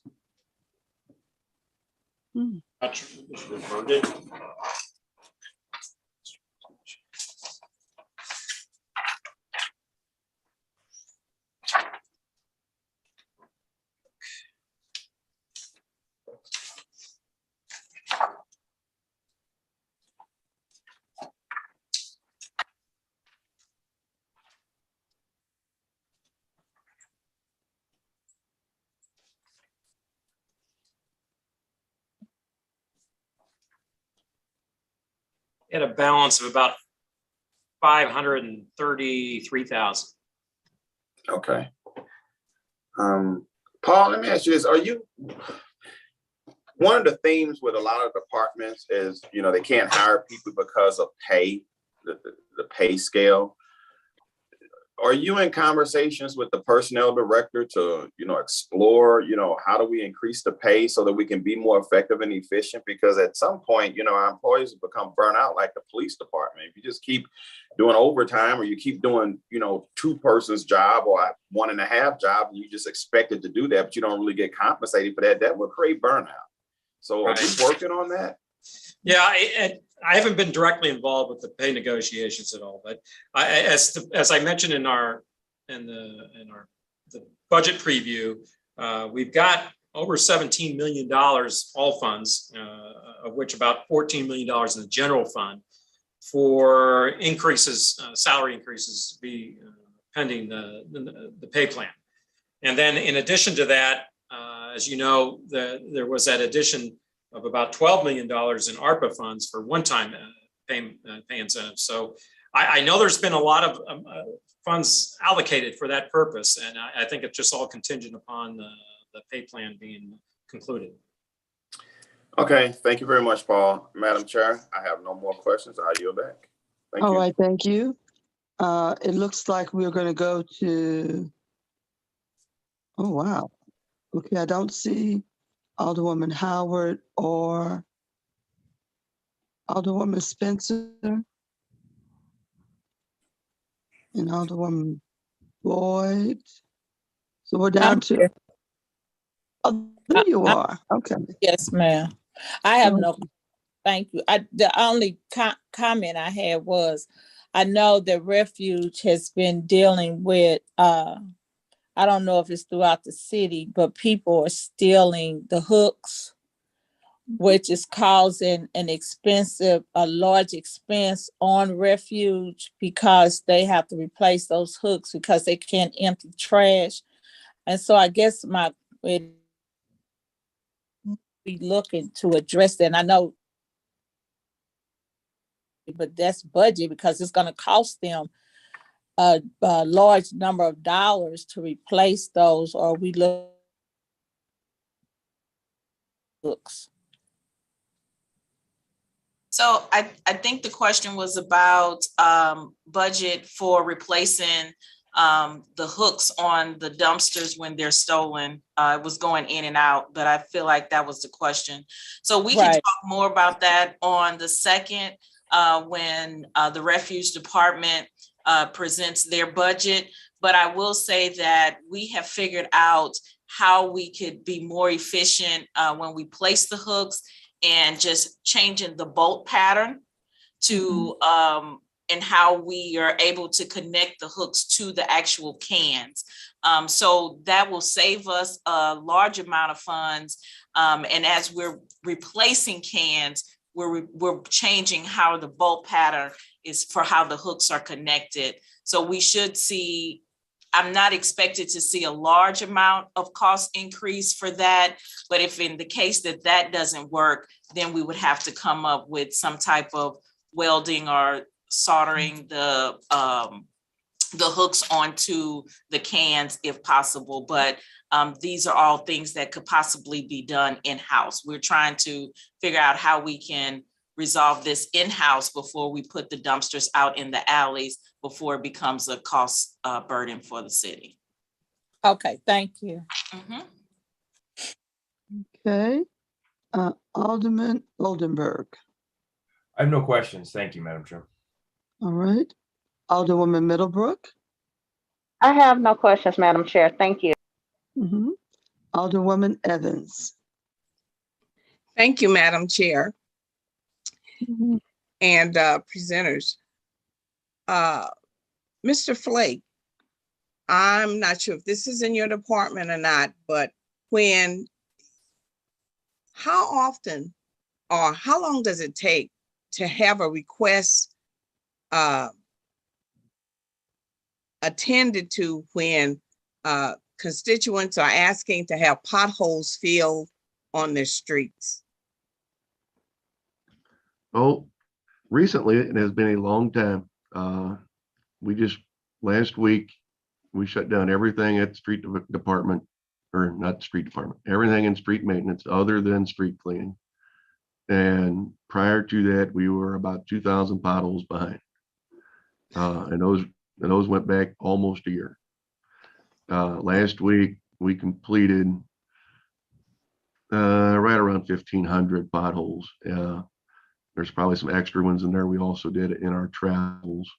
But long story short, if we go out and pour the sidewalk that Alderman Boyd was talking about, if we do street cleaning, if we go out and pick up the illegal dumping, if we continue all our normal duties, that leaves about somewhere between 2 and 4 people to patch potholes for the whole city.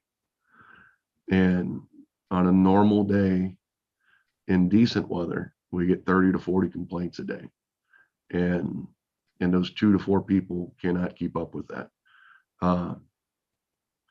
Ideally, if we were staffed more than where we are currently,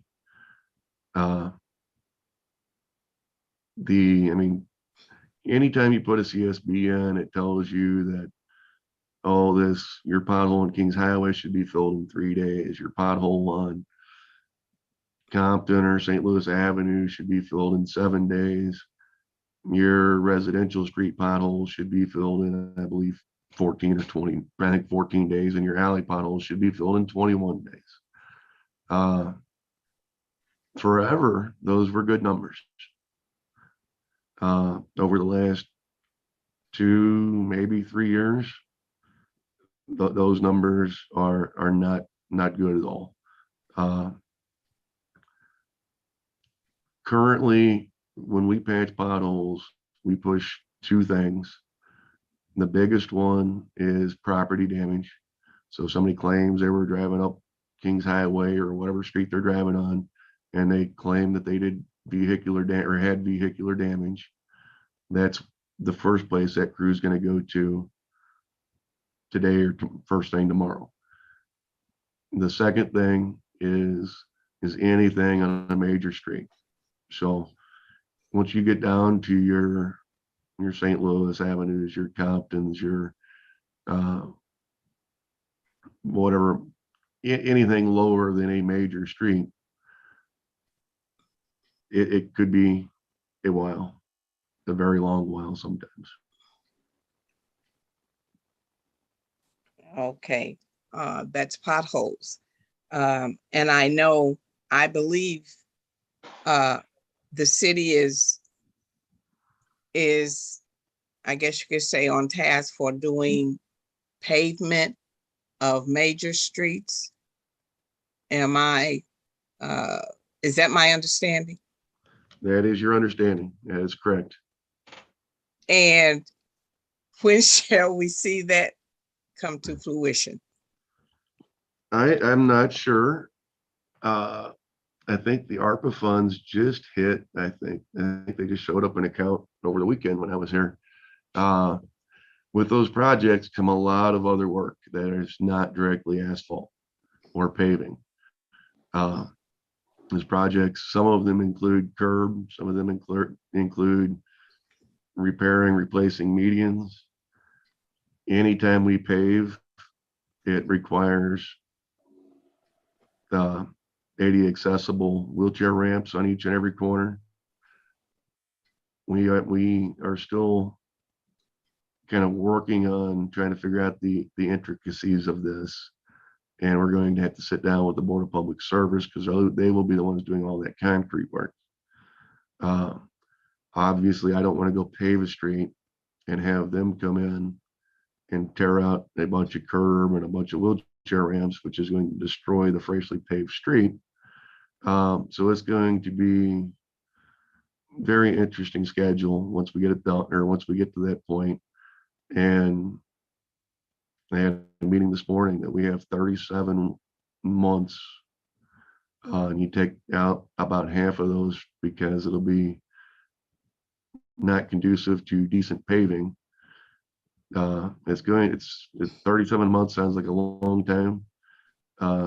for these 5 major projects, it's going to be a very short time frame. So the key is, yes, we're planning on doing the paving.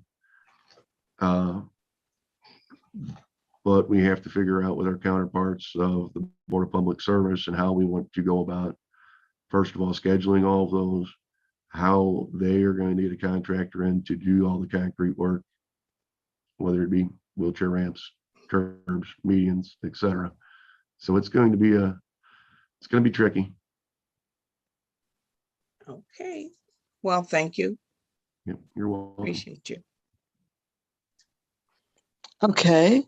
Well, I just have a couple of comments. Of course, the 50/50 program is one that aldermen are getting, the frequent calls on. I have some residents who probably have been on the list a minimum of about 2 years. So I want to, like Alderman Boyd, make a couple of recommendations. We are a city that are no longer in a position to promise services at the level that we used to. We can't continue to use the excuse that we cannot hire people. We know now people don't want to be hired. They're not coming to look for jobs. We're having job fairs all over this region every day for every type of job there is, and the people are not showing up. So we have to be more creative, and we're going to have to hire other entities to get this work done. And even in the instance with, just say speed humps for and some of the other things that we wait on so long, you can't just have one contractor or 2 contractors who's trying to do all of this work. Our citizens should be serviced better. Mm-hmm. The city should look better. We want to promote ourselves as a tourism destination. But when people come here and their cars are damaged and huge potholes, I've got 4 complaints just from my ward in the last week about that. And it's difficult. So when I look at and I ask questions, we know we have a lot of minority companies that are never given any work. These people need to be employed. We need to get the work done. So we need to be more creative. And that's my suggestion for all of this. We can't sit here and say another year that we can't hire people. We have to let that go.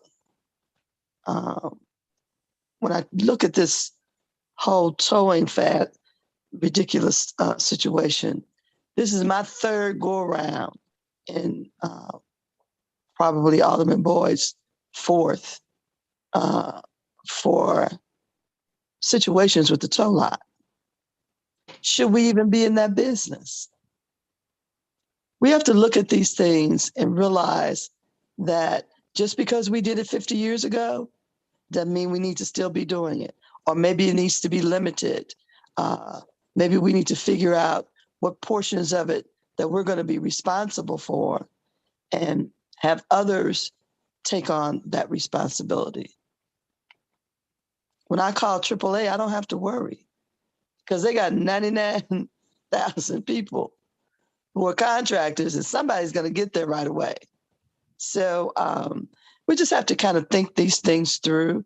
And I know, Director Williams, that you're extremely involved in auditing operations. And that is what I'm talking about right now. So I know you're already on it, but I just want to give some support to looking at new ways of doing things. And my last suggestion is, and I probably should say this to every department that comes before me, and it's not your total responsibility. We should have done this as a city as far as how we operate. I think every employee should have an email. I don't know how we communicate if every employee does not have an email. They all should have the same information. They all should get it at the same time, no matter what it is that the city is doing.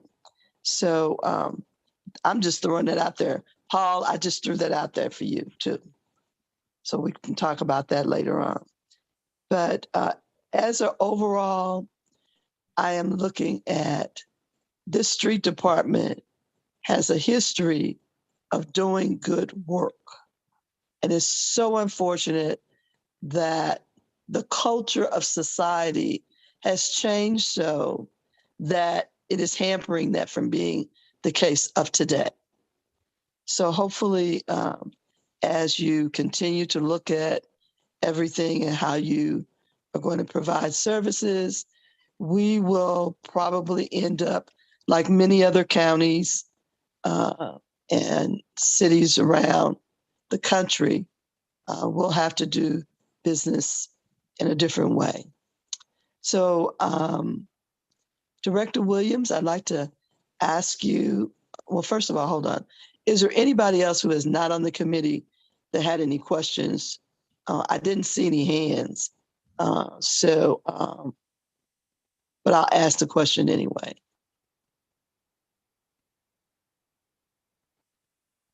Okay. Hearing no one. I'd like to move to you, Director Williams, for you to close out, please. Well, once again, thank you for this opportunity and the feedback that you all have given us as we continue to figure out how to do this work differently.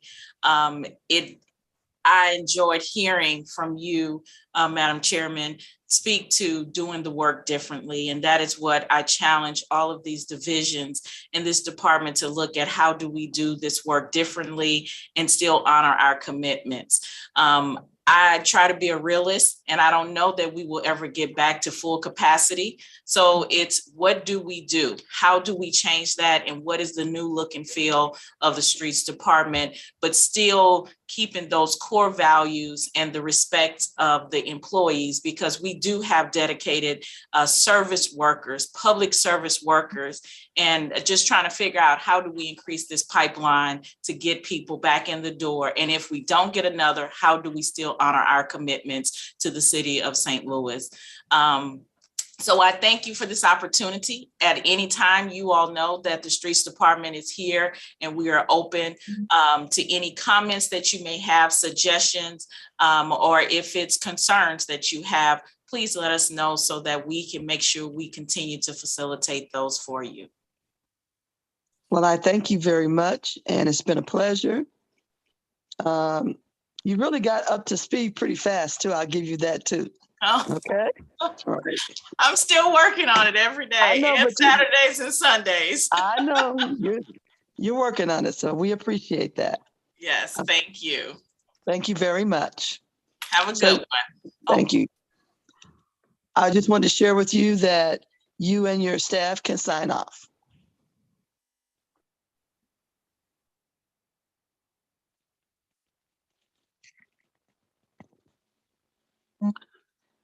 So committee, let's look at this agenda here. It looks like we only have one alderperson that needs to be excused for well, maybe two. Two. Yeah, two.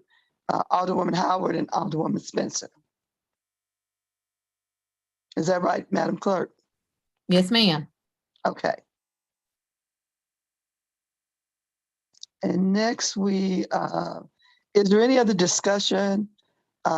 Let's talk about, are you satisfied with the way the hearings are going? We try not to have, too much in one day because we wanted to take time, because we know that we're in a critical position of dealing with a pandemic and all of our other problems. It's more complicated, and we wanted to make sure you had time. So if anybody has anything that they'd like to share on the process of the hearings or anything, please just feel free to open your mic and speak. Okay, thank you, Madam Chair. I would like to make a suggestion that some of the departments prepare to come a half an hour to 45 minutes early, depending, that way we won't have to take a recess and we can just move through the hearings a lot faster. Just a recommendation. That is a recommendation, and I was going to suggest to the clerk that a memo is sent to those that are scheduled for the near future to prepare for that, because we may end early. I would say 30 minutes to be prepared, and we would let them know if we're going to be, and we'll give them fair notice. We'll send over a message to their department if we see we're going to end early so that they can be prepared. And I do know that sometimes people schedule other things and they can't get out of it. So, but we will definitely do that. And I thank you. You're Anybody welcome. else?